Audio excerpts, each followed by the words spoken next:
Hello, everyone. My name is Luiz Augusto Rohde. I'm professor of child psychiatry at the Federal University of Rio Grande do Sul, Brazil, and I am the past president of the World Federation of ADHD. It's my pleasure to welcome everybody to these wonderful sessions that we'll be having in the next 1 hour. The first one will be dedicated on psychopharmacological treatment for ADHD. It will be chaired by Professor Jeffrey Newcorn, and you have three other panelists that will be discussing every issue on psychopharmacological treatment. And following this session, you will have a session on psychosocial treatment on ADHD, chaired by Professor Edmund Sonuga-Barke. That's a great opportunity for asking questions to the experts. Please do not be shy. Send your questions, send your doubts about psychopharmacological and non-psychopharmacological interventions in ADHD. Jeffrey, I will pass to you to chair our first session, and a nice meeting for everyone. Well, thanks very much, Luis. Thanks to the World Federation for organizing this. Thanks to my panelists, my outstanding panelists, for your participation today. I'm going to introduce everyone alphabetically. So we'll begin with Tobias Banaszewski. Tobias is professor of child and adolescent psychiatry, director of the Department of Child and Adolescent Psychiatry, Central Institute of Mental Health in Mannheim, Germany. And he's also the president of Unithetis for some years now, and a major person in the field. Next is Ann Childress. Ann is an adjunct associate professor at the Kirk Kerkorian School of Medicine at the University of Las Vegas in Nevada. She's in the United States. She's an associate professor at Touro University and Nevada College of Osteopathic Medicine. And she's an expert in psychopharmacology, clinical trials, and ADHD. Sam Cortez is professor of child and adolescent psychiatry at the University of Southampton in the UK, and consultant child and adolescent psychiatrist for the National Health System at Solent NHS Trust. And Sam has been working on clinical decision-making via advanced evidence synthesis methods and large data sets. As you know, he's published extensively on comparator studies and utility of medicines in the ADHD space across a lifespan. And finally, I am professor of psychiatry and pediatrics, director of the Division of ADHD and Learning Disorders, Icahn School of Medicine at Mount Sinai in New York. And with that, I'm going to turn this over to our audience for your questions.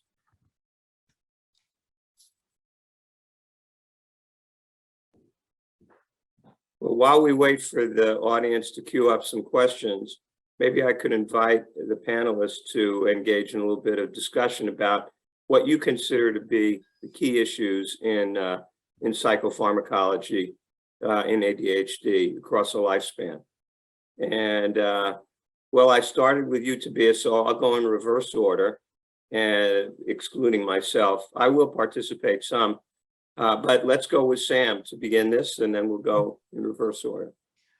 Thanks, Jeff. So when it comes to priorities in the field, I think that probably one of the most important is to gain understanding in what could be called a personalized or precision psychiatric approach, because of course, currently we know that there are no reliable, solid predictors of response to treatment or tolerability to treatment. And there are some indications that some genetic tests may be helpful for this, but this is not yet supported by solid evidence. So I think really one of the challenges for the future is to go beyond this trial and error approach, which we do in clinical practice, which is arguably time consuming, to try to individualize more the treatment. Thanks, Sam. Anne, maybe you'd like to say a few words. Sure. We have some great medicines to treat ADHD. The effect sizes are huge, and I know Dr. Cortez is a lot of his meta-analysis papers I've looked at. It would be great if we had some medications that didn't have abuse potential that work just as well as the ones that do. The problem is if we have a medication that has an effect size that we see in depression, we throw it in the trash, right? Because it just doesn't work as well as what we have. So we're continuing to look at new medications and hoping that we find something that is not controlled, doesn't have a high abuse potential, and works just as well. Tobias, we have two questions starting to come in, but I'd like to give everyone a chance to comment I think here. Basically it's, sorry, I actually have a little deviating view on both issues. Firstly, because I think methylphenidate, I'm not quite sure what we can gain by genetic testing. We can also try out because it's quite soon when we see whether it's effective or not. But I fully agree, Sam, that this is relevant for atomoxetine or guanfacine.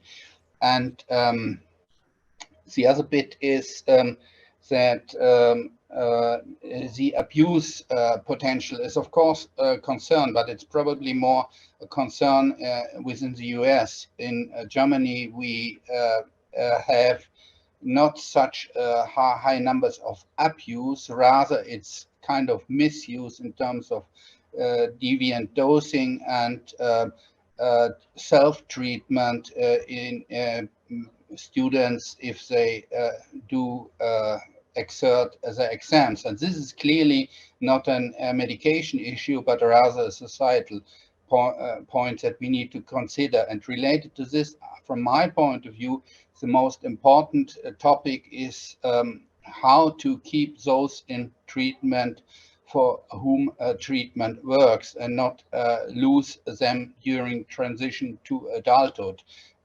respectively to get the good medication to the patient and to make sure that this will also improve overall functioning and quality of life because this is not just a medication issue. Well, I think that's a great way to start. And now we've got some questions starting to roll in. So I'm going to pass up on making my comments here and go right to the questions. So here's one. What's the best add-on drug?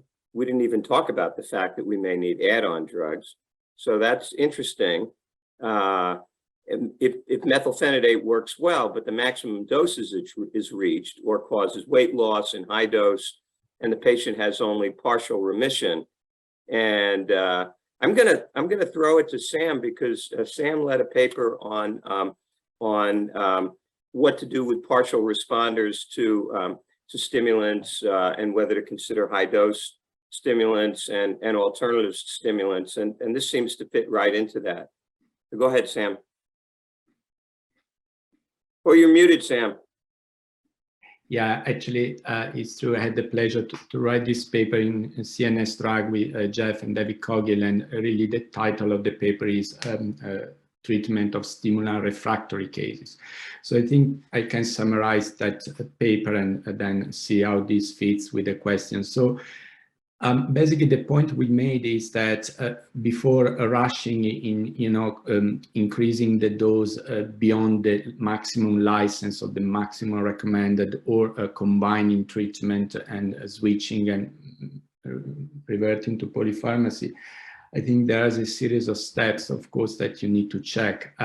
First is, am I using medication properly? Am I optimizing the treatment? And when they say that it doesn't work, what does it mean exactly? Is in a particular time of the day? Is it related to aspects or symptoms or conditions that are not necessarily the target of the treatment? So is that we are already at a plateau, and parents and people around the child would like to see more. So secondly, of course, is in terms of beyond diagnosis, so in terms of formulation, is something happening in the life of the child? Is there any condition that may explain this? Is there any comorbidity important that may explain this? So after this, when there is clearly a resistance, despite these, these facts, then the issue of using doses beyond the maximum recommended is quite kind of unclear and controversial, for which there is not really a lot of solid evidence. We are trying to analyze our data set to address this better, but I think the consensus we had is that in general, in our clinical practice, we don't go frequently or systematically as on a routine basis beyond the maximum recommended dose in guidelines. And by the way, you should be reminded that one thing is the maximum licensed dose, and a different thing is the maximum recommended dose in guidelines. For instance, there are some compounds for which the maximum licensed dose may be 54 milligram in Europe, in the US, but in clinical guidelines, it is recommended to go up to 108 milligram, for instance, in the UK. So the question is, should we go also beyond those maximum recommended doses? Some clinicians do it. In our experience, it's quite infrequent, but we tend to do it when tolerability is good, of course, and we have the impression that there's been an improvement, but we are not there yet.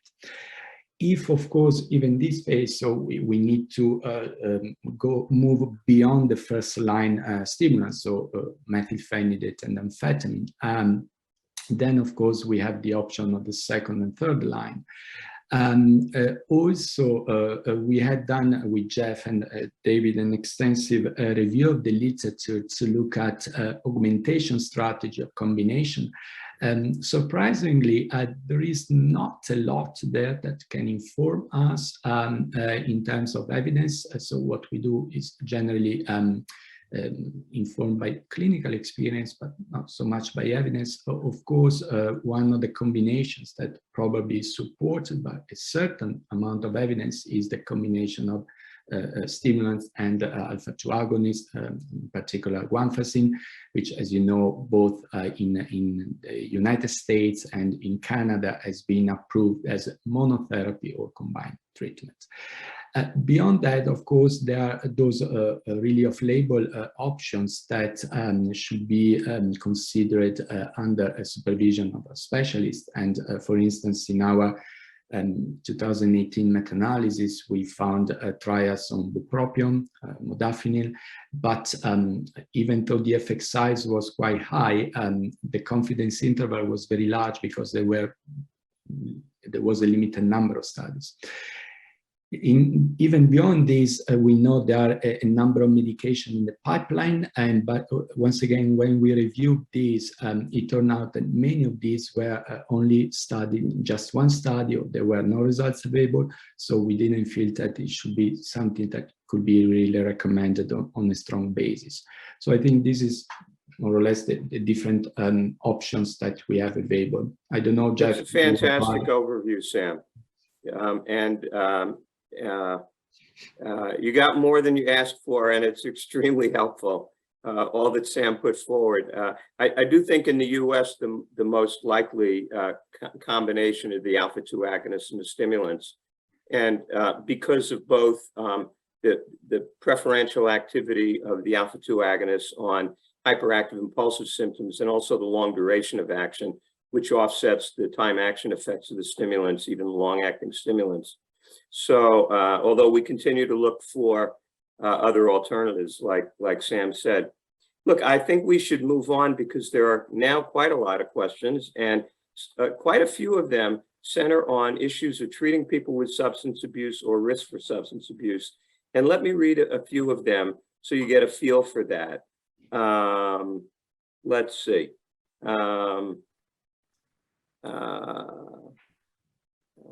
I guess they're on the other side. So how much of a genuine issue is the risk of addiction to ADHD medications? In the UK, it seems that discomfort around prescribing controlled substances in clinicians is perhaps more of an issue than it should be, and a barrier to people accessing treatment. In other words, clinicians are worried about an issue that is not a real concern. I'm genuinely interested to know how much of a concern this should be for clinicians who are prescribing. Let's see, there's another, I think, well, why don't we start answering that, and I'll fill in the other if there's more. Go ahead. Who wants to start? Ann, Tobias? Yeah. Tobias is going to start with that one. Go ahead. Yeah, I would keep it quite a little bit shorter than because then we can have more questions answered. Basically, I would refer to Steve Aron's really good review on stimulant abuse and misuse, and taken the message together. It's definitely more a concern than it's a reality. And this is particularly true for adult psychiatrists who are not used to work with licensed substances, at least in Germany, probably also in other countries. However, if you have, it depends on the population. So if you have cocaine abusers, I wouldn't prescribe stimulants. Let's put it this way: if there's a substance misuse already with cannabis, I don't see a point why I should refrain from treatment. The issue that stimulants, and I may exclude the immediate release stimulants. If you have a concern, you should probably not use these. But that long-acting formulations or products like Vyvanse, Elvanse, are frequently used for recreational purposes. That's more a myth than a fact. And I think that the data from the US, from the National Institute of Drug Abuse, NIDA, do also confirm this statement. Great. I think that, and I think the other place to look are the registry studies, which actually show reduction in substance abuse in people who are treated. And if you look in substance abusers, that the rates of substance abuse go down in the periods in which they're on drug, and they go up in the periods in which they're off drug. So I think it's a very complex question, and there are a lot of different ways to get at it, and that's why there's so much controversy. There are several questions here about the combined use of the two stimulant classes, methylphenidate and amphetamine. One is about adult patients, and another one I think would be relative to predictors of response to the two classes of stimulants, and any new data on that. So two questions. Maybe Ann, you could begin that for us. As far as, when I'm treating people, if I have a long-acting stimulant that's wearing off, I'll use the short-acting as a booster. I usually stay in the same class, though. If somebody's on Concerta, I might add an IR methylphenidate at the end of the day, if that's what they need. Or if they're on, I think you call it Elvanse in your part of the world, then I'll add a short-acting dextroamphetamine rather than switching to another class. Right. So do you think there's ever any indication for using the two classes together? I've recently puzzled about this. Yeah, Jeff, up front, I wouldn't go for this because they are quite similar in terms of adverse events, and also you have preferential responders. For most, for a substantial part, you can use either or with a similar efficacy. So it's probably rather the question to find out who responds better to which, methylphenidate or dexamphetamine, and then stay with a monotherapy and titrate upwards. I wouldn't see whether you gain so much as from adding guanfacine, for example, because this has a different mechanism of action. But of course, singular cases can always be different, and but I would not go for the combination in the first place.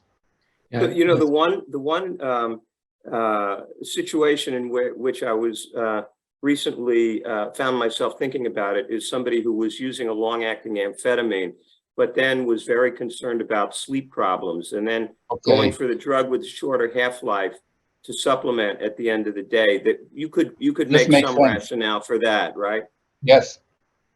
By the way, there was some other comments. There was one very interesting, and I was thinking about it too when we were talking about substance use, about the studies of Fran Levin and the one, and also there was showing high doses of stimulants reducing substance abuse and ADHD. And there were recently some guidelines, right, that were put forward from that international group on substance abuse and ADHD, showing that you could safely treat people with substance abuse with stimulants. So I call those to your attention. Let's see, there was a question about ADHD and COVID that I thought people would be interested in. Long COVID and post-COVID symptoms like brain fog suggest that COVID may affect brain function in a similar way to ADHD. So I assume that this effect in those with ADHD will be compounded, and so are those with ADHD at double jeopardy and more vulnerable to COVID sequelae than the general population. Sam, you want to begin with that? Because you've done some work in that area. It's interesting. Yeah, so when the pandemic hit, we came out with some clinical guidance, but I think the question is more to do with we don't know exactly, because it's a phenomenon we are really witnessing right now. So we will need study, longitudinal study to this. But it's interesting, for instance, James Wanson and Nora Volkov published last year a paper in Jacob where they argued that coronavirus may lead to a kind of a subtype of ADHD, which we can call ADHD idiopathic or ADHD underpinned by specific causes, and this will be one type, similar to what has been seen with the previous pandemic, von Economo pandemic at the beginning of the last century. Because they argued that in terms of pathophysiology, this may make sense.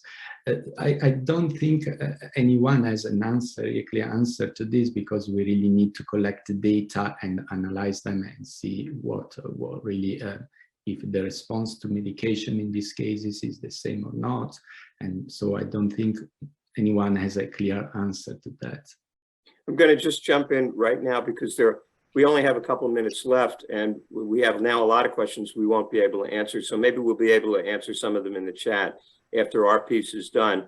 And administrator, if we can do that, we'll try to do that for the group. But there were several questions asking about whether there are biomarkers to predict treatment response. I think this follows from the comments about personalized treatment. And would any of you like to comment on that? Tobias is shaking his head no. Sam is shaking his head no. I know. He's smiling at us. I can comment, but not none. And the simple answer is none. It's very short, and for instance, the FDA approved an aid for the diagnosis, but also nothing in terms of prediction, but based on the beta theta ratio of the EEG, but then a following meta-analysis did not confirm that. So I think that the short answer, as Tobias says, is no. There is no reliable biomarker, either a diagnostic biomarker or prognostic biomarker or predictor biomarker in terms of response. Yeah, there are some indications, just to say that there's some indications that those with emotional dysregulation have a higher persistence in rate during the trajectories, which is probably particularly relevant for us also as clinicians.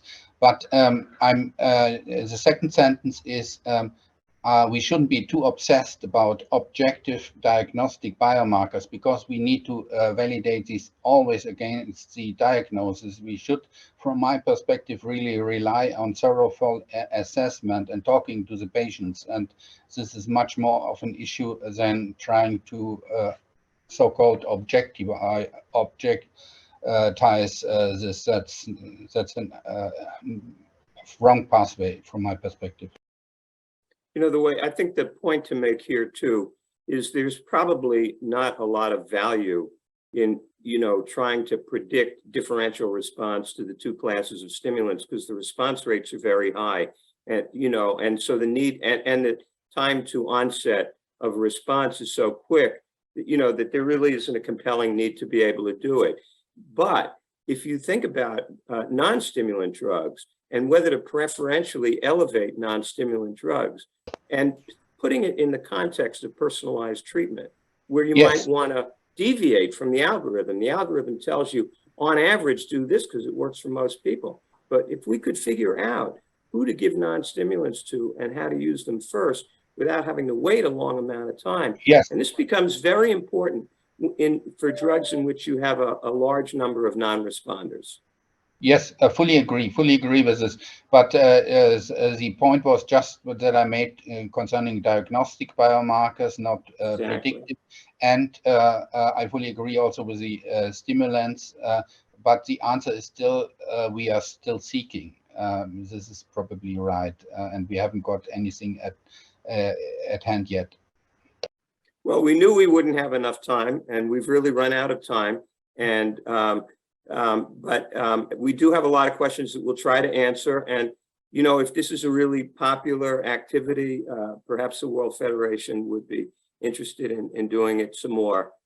Certainly, it's been a great panel. Thank you all for participating. And I'm going to turn it over to Li Yang.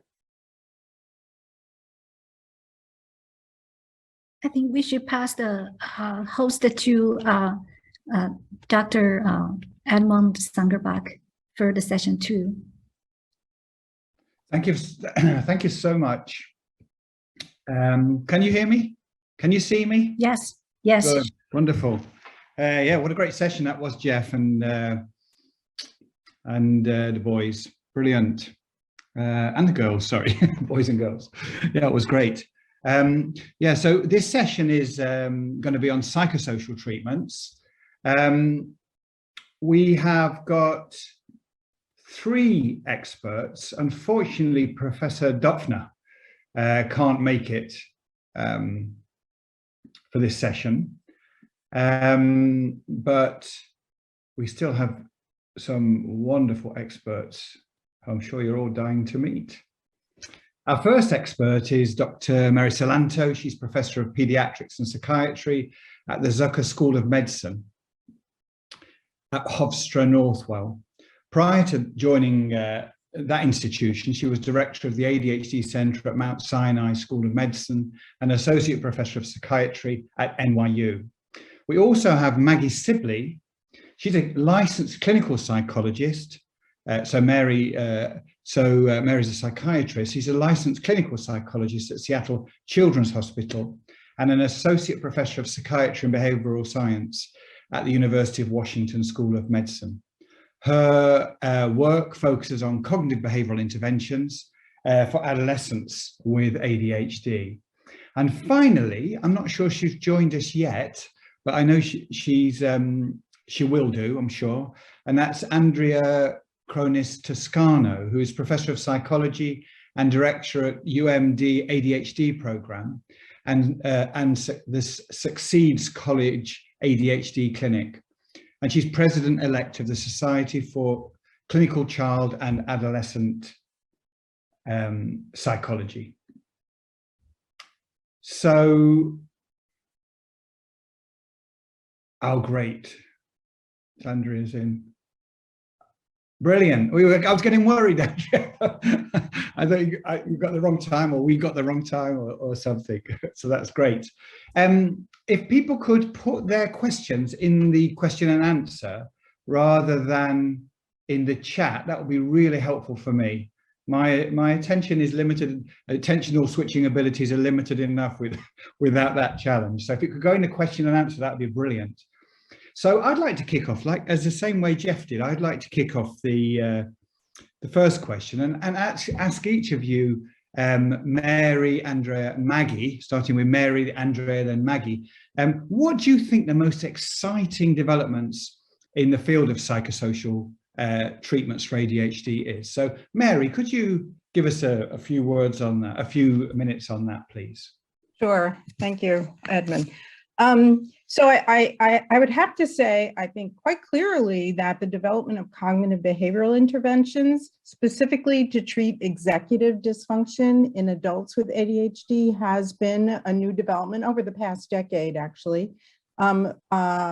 Steve Safran at Harvard and I at Mount Sinai at the time developed an evidence-based treatment that addresses these specific dysfunctions and show that it was efficacious. It's interesting that Steve and I developed these simultaneously, but without any crosstalk. And rather impressively, there was quite a bit of overlap between the two programs in the strategies that were included and even the order of the strategies. And we showed that this treatment was effective, that with robust effect sizes, about 74% in both studies. The program has been replicated by others, specifically by Lily Hechtman and Margaret Weiss, among others. So I think that really has changed the landscape for adults with ADHD. So among the new developments, I would highlight that one. Immodestly. Yeah, no, I think you're absolutely right. That's been a great boon for adults, I think. Okay, Andrea, what about you? Yes, I agree with Mary. I think that one of the important developments is that we have focused on different ages and developmental transitions beyond, the young elementary school aged boys. Focusing more on the different developmental transitions that are faced, like, first of all, of course, the transition to formal schooling. And now there's been so much more work done also with the transition to adolescence. Maggie can talk about her work. And then when we think about the transition to college, the transition to parenting, all of these important stages and recognizing all of the sort of contextual influences and how we can really improve outcomes as individuals with ADHD move through the course of their lives, and how we can help them to weather each of these transitions in the most successful manner. Lovely, thank you. I mean, yes, I think you're absolutely right. Transitions are probably particularly disruptive for people with neurodevelopmental conditions, be it ADHD or other conditions. So I think that's a really pertinent point. And over to you, Maggie. What would you say? You can't say psychosocial. You can't say psychosocial treatments for adults. You've got to say something else. Okay, I'll say something else. ADHD is a really heterogeneous disorder. It expresses differently within people across ages, across contexts. And I think our psychosocial treatments are starting to learn how to incorporate this into care, which means that we're moving to more individualized models. We're moving to modular treatments where we can pick out what particular aspects of treatment a particular person needs. And I think with the proliferation of different packages that are available, there are dozens of them at this point from across the world. Our clinicians are getting wiser, and they're seeing how they can take a little bit of this and a little bit of that and combine something that's really special for one particular person. And the other thing I would highlight is that, especially in the child and adolescent treatment of ADHD, I think we're seeing more of an approach that acknowledges that the youth are people and that they have their own interests, goals, and desires out of treatment. And it's not so much that we're doing behavior modification to people anymore, but instead we're working with them and their families and trying to see how we can help them move forward with their life. So I like that philosophical shift as well. Yeah, no, that's been a big shift, I think, and it's been a really important one. So we've got loads of questions already. So, I mean, there are questions about when to use psychosocial treatments. And I think in relation to medication in particular, so one of them is given that meta-analyses show that properly controlled studies find small or no effects on non-pharma treatments. By that, I guess that means psychosocial treatments on ADHD. When should these treatments be used in the absence of medication, if ever? Who wants to go first? I'm going to go Mary first. So I want to be sure I understood the question. So is the questioner reporting or believing that psychosocial treatments in general have not been effective or not effective for a certain age group? Small to moderate effects. Small, doesn't say not effective, but small to moderate effects. Right. And I think the question's around if people for some reason aren't receiving medication, can those treatments have value in and of themselves with ADHD? I guess that's the sort of tone of the question. So I can speak primarily to our research in which people with or without concurrent medication did equally well. We had a total sample of 88, 44 in each of the two conditions, and we looked at whether or not medication had an impact, and the results were pretty much the same for both groups. So I think that shows that it can be effective in the absence of medication. And others, Margaret Weiss and Lily Heckman in particular, have shown that adding psychosocial treatment to medication increased the response rate, and adding medication to this CBT intervention was also effective. There was an incremental benefit. So I think the conclusion from that is, although we really need a 2-by-2 study with the two conditions, each with the control groups, is that currently we have a lot of evidence, I think, that the combination of treatments work the best. And this is specifically for adults with ADHD. Yeah, interesting. So you would say that for your treatments, then for whatever reason people don't want to use medication, there is value as a frontline treatment. I would absolutely say that. Yeah. Sorry? I would clearly say that. I think our data show the response was the same, whether or not people were receiving concurrent medication or not. Really interesting. Anybody else like to answer that one?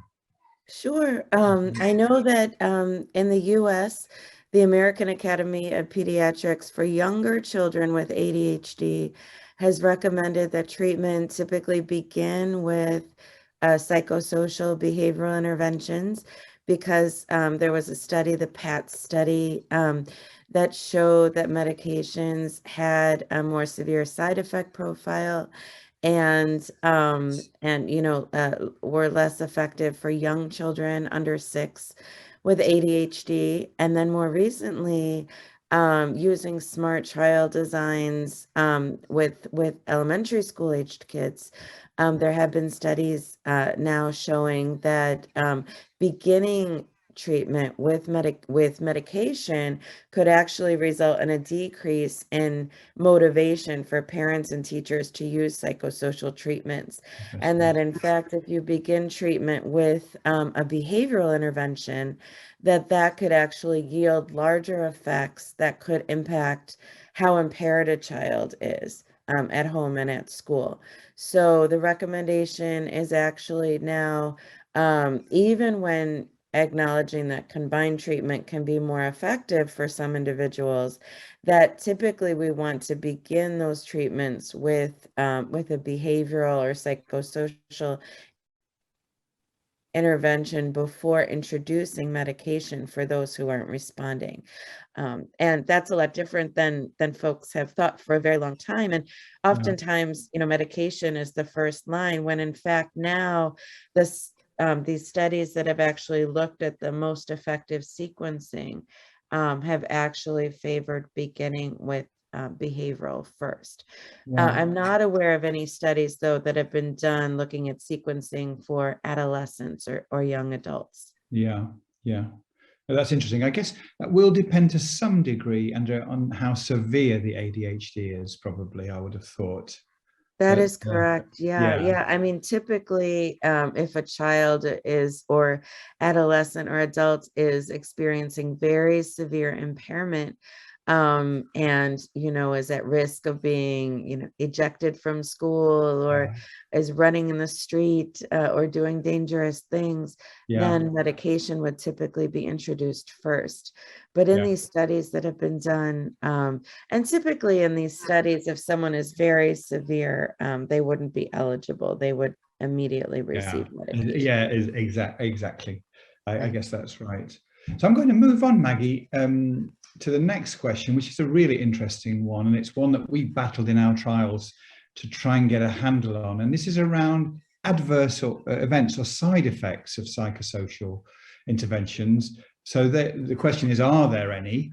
And I would be actually interested, just purely from a selfish point of view, is how have you measured them in your own researchers? Yeah, Maggie, could you say something about that? Yeah. So I think clinicians notice negative things that can happen during behavior therapy. And I think they're valid, but we haven't been able to isolate them in research. And my team did just do a review of this literature. And I think we found that out of 83 RCTs of behavioral treatments done in the last several decades, 5 of them measured adverse effects. So that's something important for people to do.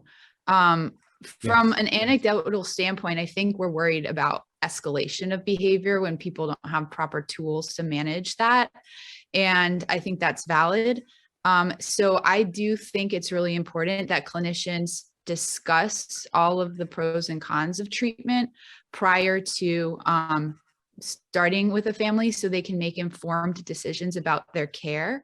And I think that one myth, I think myth is a fair thing to say, that I do want to dispel, is that we don't have a lot of evidence that when you put children with ADHD in group treatments, that somehow makes things worse. There have been several studies that have specifically refuted that. So I think we're mostly just concerned about parents who get in over their head with escalating behavior. And the hope is that if they have the right tools, the escalations then, you know, kind of drop down and everything gets under control after the kid learns, okay, I have to follow these new rules. But we do have to be concerned about that. Yeah.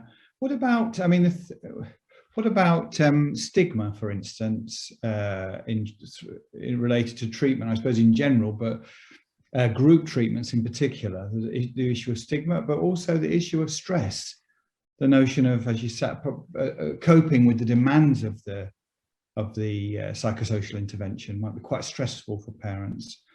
Anybody could comment on that? Yeah, I think that the hope, I mean, of course, they're stressed already. That's typically why they enter treatment. And the hope is that as they gain these tools, that their stress levels should go down, and that they feel more capable or competent or confident in their ability to manage their disorder. One of the wonderful things about ADHD is that we have really good evidence-based tools. I think one of the biggest challenges is getting parents, teens, teachers, and the individuals themselves to actually use the tools on a consistent basis. I think that's often the largest challenge. But I believe in most studies that have been done, stress levels tend to go down once the skills are utilized and the individual feels like, I can manage this. I can figure out ways to make my ADHD work for me. Or for young adults, I can find a career path, or a certain path or a certain living situation in which my ADHD isn't going to be as impairing as it might be in other contexts. One of the exciting things about the transition to adulthood is that individuals have more choice versus kids who are asked to sit at desks and they're sort of forced into certain situations. But as individuals mature, they could choose and sort of niche pick their path and try to choose a path that minimizes their level of impairment. Thank you.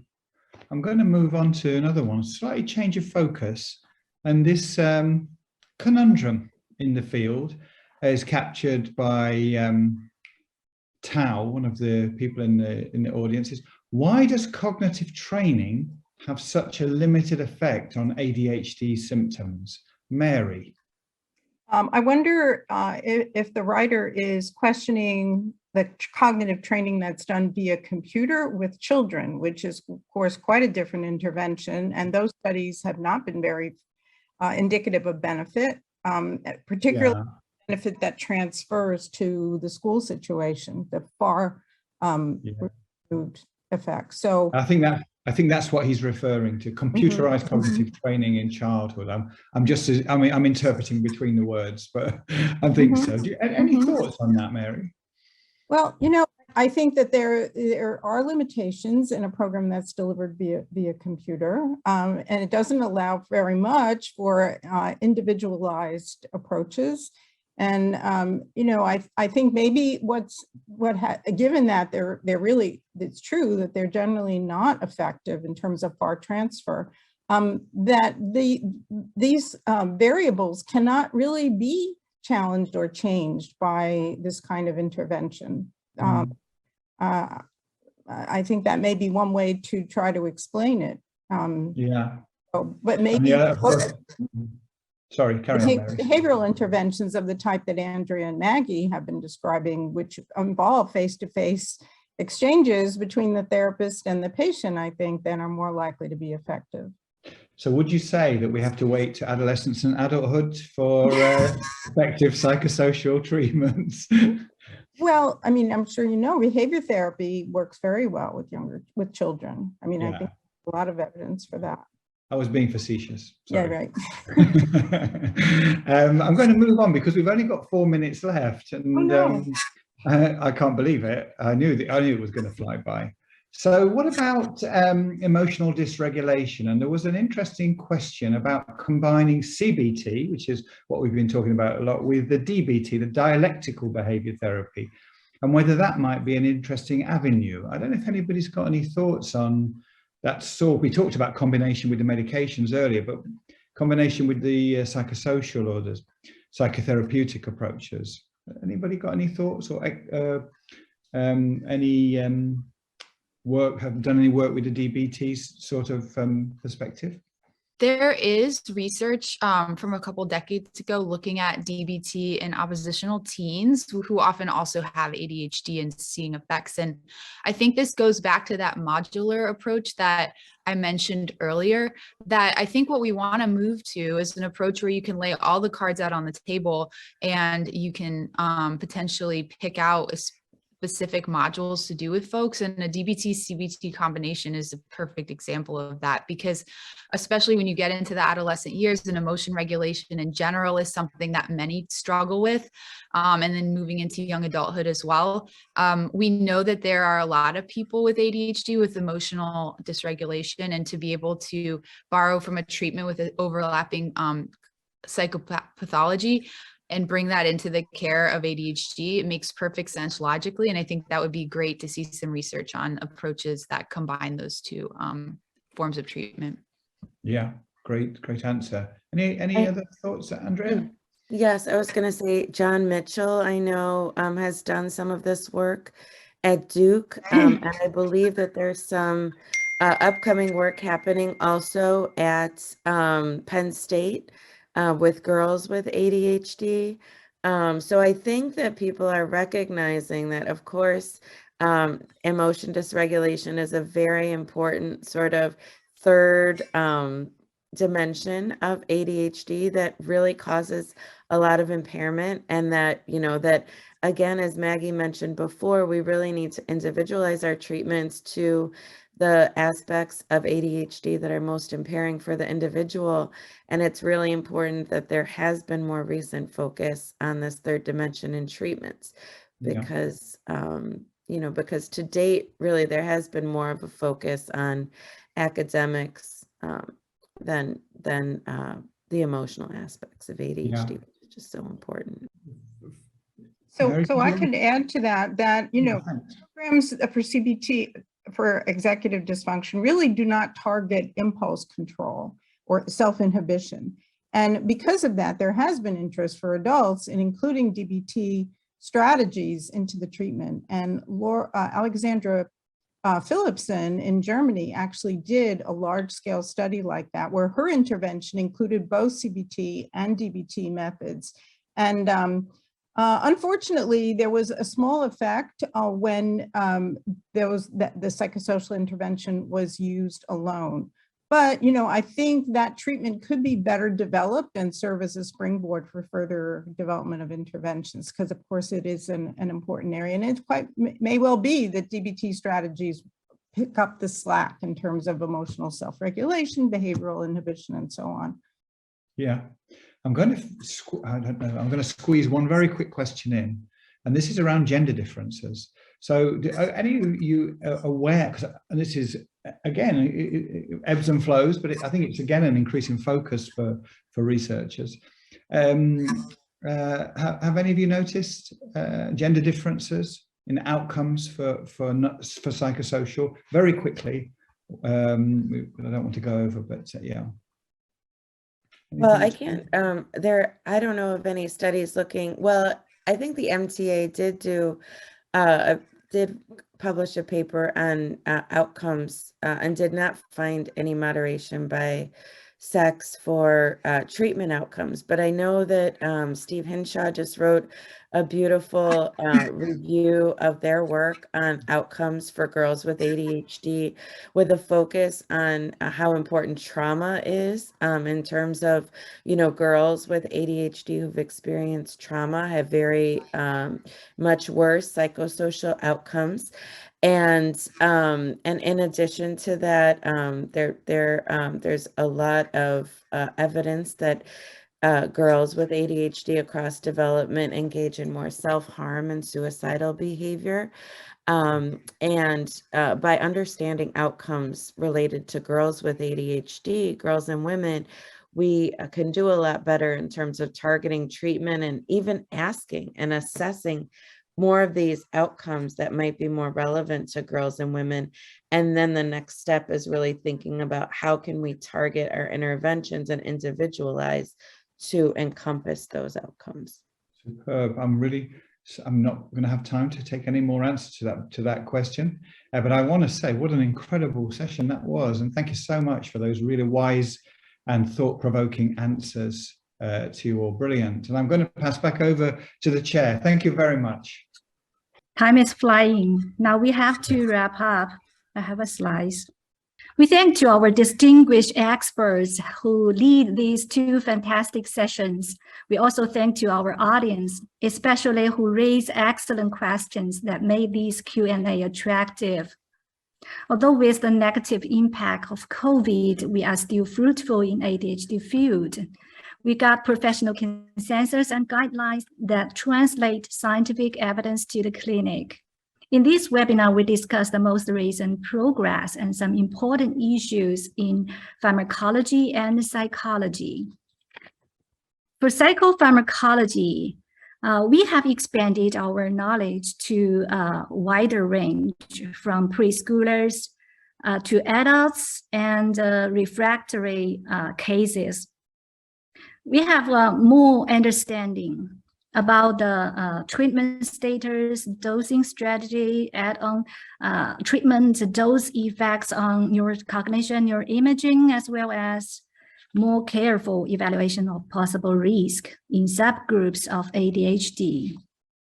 For psychotherapy, this is an indispensable effective treatment for ADHD.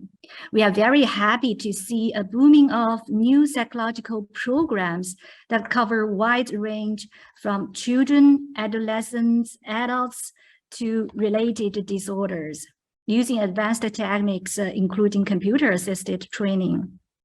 And how to integrate multiple components, we found elegant studies supporting views that progress the advance of this field. Moreover, psychology also could be used not only in the process of diagnosis of ADHD, but also transdiagnostic domains. Okay, on behalf of the Board of World Federation of ADHD, We are devoted to build better communication platform to push forward the development of research and its translation into clinical diagnosis and treatment. If you are interested in the newest progress, you are welcome to follow our monthly highlighted papers and join our next Congress in 2023. Okay, I don't talk too much, but leave some time for members to switch to the General Assembly meeting room. Okay, thank you.